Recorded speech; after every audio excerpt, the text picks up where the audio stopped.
પંચમહાલ જિલ્લામાં વહેલી સવારથી જ છવાયું છે ગાઢ ધુમ્મસ। ગોધરાથી હાલોલ સુધીના મુખ્ય હાઈવે પર ગાઢ ધુમ્મસનું સામ્રાજ્ય જોવા મળી રહ્યું છે। ભારે ધુમ્મસના કારણે હાઈવે પર વિઝિબિલિટી પણ ઝીરો થઈ ગઈ છે।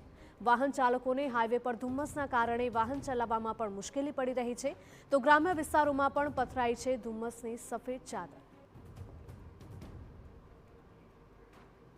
સંવાદદાતા નિકુંજ જોડાયા છે વધુ માહિતી સાથે। નિકુંજ, જણાવશો કે ગાઢ ધુમ્મસ છવાઈ ગઈ છે અને આજે ઉત્તરાયણનો પર્વ, પતંગ રસિકોમાં નારાજગી જોવા મળી રહી છે।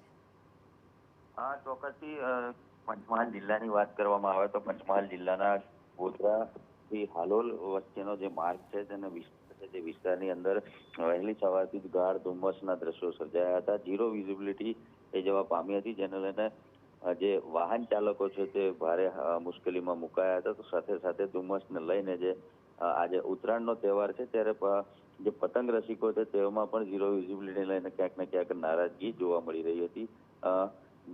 ધીમે ધીમે જે સૂર્યપ્રકાશ આવી રહ્યો છે ત્યારે હવે જે ધુમ્મસ છે તે ઓછું થઈ રહ્યું છે, પરંતુ વહેલી સવારથી બિલકુલ ઝીરો વિઝિબિલિટી સહિતનું જે ગ્રામ્ય વિસ્તારોમાં પણ આ પ્રકારનું વાતાવરણ સર્જાયું હતું।